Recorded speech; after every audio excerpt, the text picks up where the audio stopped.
You thought we grew vegetables here on the homestead? Not anymore, Jacques. Take a look at this rose. Not anymore. And we're expanding the garden with the ridiculous Rose Row. Hey, Jacques. We're venturing into new territory. This is an area that's been untouched in the front yard. Blank canvas. Blank canvas. Not all blank, unfortunately. Yeah, there's way too many weeds. A little bit of green. We were gonna put the rose area over here and we said, I just simply don't want to weed, so I'm not going to do it there. It's too much. So here's what I'm thinking, and tell me what you think. We've got this pathway as you come off, right? Right. Naturally, you're not gonna put something right where you're stepping. Right, because that's gonna just block it. Why? You know, just why? So maybe we can use our bags of soil here as like demarcations. Oh, yeah. Sure. I'm thinking what we do is something like that. Okay. So it'd be like doot, here, and then just carry forward? We just carry forward. Okay. And the path is not going in today. Yeah.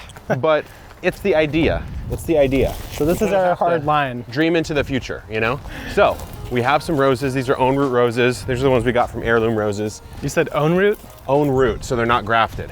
These are just, okay. The rose is the rose. I've never actually heard the term for a not grafted thing. Yeah, it's, I don't even think there is the term. It's just own root. Because every rose is grafted, you have to come up with a reverse terminology for the ones that aren't, okay. You know? I'm into that. So the ones we're holding in our hands either spread about 4 feet or 6 feet, which means they need about 2 feet off the path to 3 feet off the path. Right. Right? And so if this is our path, and this of course won't be the actual path, it'll be probably like a stepping stone or something. Sure. I think you need to come at least this far out. So that'll be a placement there. Yep. And then we're gonna just carry straight down? I'm gonna carry it straight down. So something like that? And I'm gonna steal one of these and put it on this side. Oh, okay. I'm gonna mimic maybe right there. I like that, because we have this rose and then the flow of roses here. It's kind of like a whole system. When it's in play, it's in play. What variety did you put in there? No idea. That one looks like Louise Clements. That one's Louise Clements. This one's actually blooming. This one is Easy on the Eyes. That's Rosalina. And there's another one, right? Here there's Black Pearl. I'm excited about that one. There's actually 3 more. There's 3 more. Wow. So these are smaller. These ones work in containers, but we're gonna go in ground. Oh my God, this one's called the green rose. Is it green? It's the flower? Green. Yeah, it's an actual green rose. That's cool. To me, I think you throw that one. I was gonna say maybe move it forward, because there's a lot of green from the fig and stuff. Well, okay, here's another play we can make. These are big. We could go big, small, big, small. We have 7, so we have the perfect amount to sandwich in. Okay. So the green rose, I think you could swap to there, right? Yeah, I kind of like. Let's do a swap. I like the contrast of a green flower, so not surrounded by green. So that's the green eyes. So this is big, small, big, small. I'll go big here with Louise Clements. And then what's that one? That one's Hot Cocoa. So and then Rosalina. Yeah. So throw Rosalina down there at the end, right about there. Right here? So this is how we're expanding this area. Now, you really got to be able to see into the future here, because the bags are pathways. There's chips in the way. There'll be extra plants that'll be sort of bedded out like a proper bed, you know, proper bed.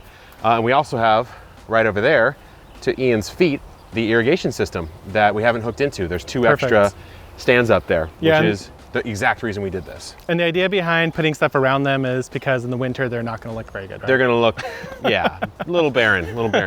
So Jacques, we have a task ahead of us. We need to clear all this mulch.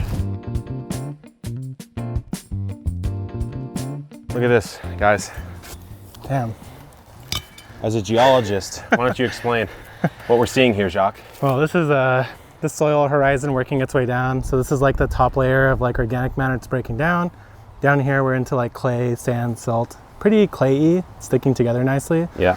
But the worms are bringing all this material down deep into the soil, which is how it gets there. And you can see that, look at the gradient. I mean, this is, even down here, I would say, is different than when I first bought the property. It goes from like light brown to dark. Yeah. And it's wet throughout, so it's not just water. I would say about 6 to 8 inches down, the soil is markedly transformed at this point. Which is amazing, because we haven't done anything but put wood chips. on. So the patience play has really worked out, but as you can see, the backside where it's been shoveled, it's still quite clay. That's still quite clay. All right, so what I'm gonna do then is I'm gonna dump a healthy amount of rose stone in the hole. Might have been too much, but not that big a deal. Yeah, I remember your natural soil was fine, but it's not like it is overly loaded in any nutrients. It's not overloaded, yeah. So but you're safe to go. It's definitely not deficient in a significant way. For sure. All right, so we got the green rose going in. Man, I can't wait to see what that looks like. Me as well. So the only thing, Jacques, on roses is you're just not burying the crown. Kind of similar to like a strawberry type of situation. Okay. It looks like they have a pretty high drainage mix, huh? It really does, yeah. So it's gonna take a bit. Should we make them hilled up then? Because the chip level is like here, right? Yeah, if we know we're gonna chip it, we could plant it a little high. I don't mind that idea. So because this is an establishing rose garden, what I'd like to do is get some kind of serious tags. You know, like proper rose tags, which are, you can get them custom printed. Okay, like an engraved kind of thing? Yeah, yeah.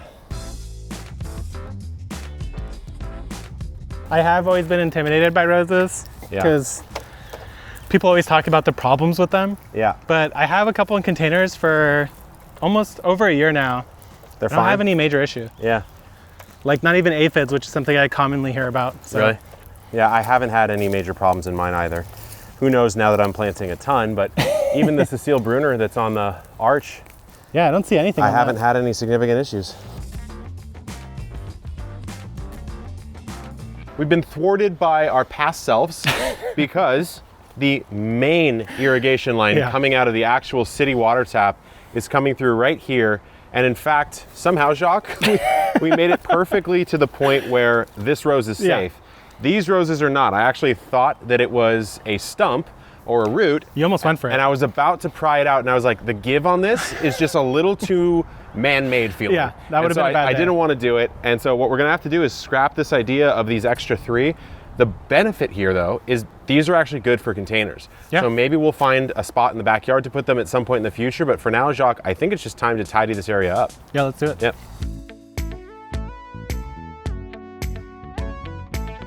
So here we're gonna just water pretty gently because we just disturbed the ground, so we don't want to flood it and let it all wash away. So I'm gonna go really low and slow and just kind of move from rose to rose until it starts soaking into the ground. And then I'm gonna make sure that that water stays in the ground by covering it back over with this mulch. This is one of those bet on it next season type of plantings, because I'm gonna show you in a second, and you can even see behind me, this went in sometime early last year, maybe mid last year. Yeah, maybe like a year old now. It's a year old, and it's just 2 Cecile Brunner climbers. It's crazy, it's actually only a year. It's one of my favorite parts of the garden, honestly, I have to say, and I can understand why people have these ornamental gardens only, just because the raw beauty alone adds so much to your life. That one gives me a little garden envy. I mean, think about it, like, and this is something I've neglected in a lot of areas of my life, and I suspect, you tell me, but I think you might be the same because our minds run in similar tracks. It's easy to think about pragmatism and logic and practicality all the time. Yep. But then think about if you walked out here and there was no flowers at all versus if there was. Every day your eyes, it's like a feast. Totally. You know? And this year my garden is popping with flowers. I actually maybe overdid it in that regard. I went pretty aesthetic and a little bit of a flower daddy myself. I don't think it's, you know, I don't think that's a mistake, honestly. And if you guys want to see, we had done a tour when you first started working with me, Jacques. Yeah. I would say maybe a couple months in. It was like your 3rd or 4th video on the camera, but we just dropped a new video on the main channel, which goes into a little bit of your backstory, which you haven't shared much about. I really haven't. Which is really interesting, and I think you might you might discount it a little bit. So yeah, Jacques' 2-year update is on the main channel. You know, honestly, I don't even mind this. It I don't even mind not decent. extending, because I think what you can do now is you can come out and around and maybe through. This to me actually works way better because now you have an option. You could flow this way. You can come this way. Or you could flow through this way. Yeah. Pick some loquats, do a little snacking. Yeah, I agree. So this is going to be like a really natural break. You could even, depends on how big the fig tree gets and what we plant in this area, could even have like a little alcove here. Oh yeah. Like a little iron sort of table, you know? I think that'd be nice. That sounds nice. All right, let's do a little tidying here. And don't bring that Bermuda too close. I know, there's too much of it. Get out of here. I mean, I think one of the ways, at least I'm gonna try to combat the Bermuda over time, dude, is I'm just gonna continue to plant stuff and hope that that cover chokes it out a bit and it just gets out competed. I don't know if that's gonna work, but I think it's better than doing nothing. I mean, I think the other thing is psychologically, if you plant stuff, it forces you to weed around it. Yeah. So if you look at the fruit trees, they're surrounded by weeds, but not necessarily right next to them. Yeah. So it's that one, little battles. That little area battles. is tricky though, because It is that's tricky. where the shower water goes. Yeah, it's a and lot of I water. haven't showered indoors, guys, in 3 months. So every single shower is going out there. Basically, the epic girlfriend, she's got her own private bathroom because I'm never in that thing. I'm never in it. These guys probably have enough for today, water-wise. I would say Maybe one more pass. one more pass, just because this is the mixture when you have this wood chip. Oh yeah, so, we need to settle it. It's so weird, you know? Well, while Jacques doing that, why don't you guys come along with me? I'll show you what the roses will look like.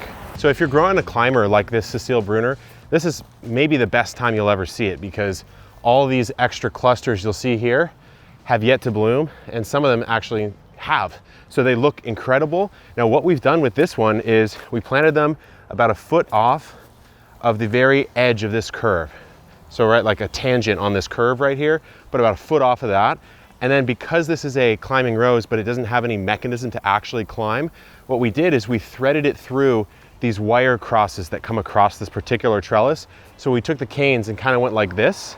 So the first 6 months was mostly just managing the vegetative growth to get them to meet in the middle here. And you can see where we've kind of lost the plot as some of these have come off, but that's what made it look so full. It's getting it to actually fill this properly structurally before all the flowers came out. But then when we talk about an actual proper rose garden, I can show you the one we have up here. This one's, I would say, almost at its zenith for the season.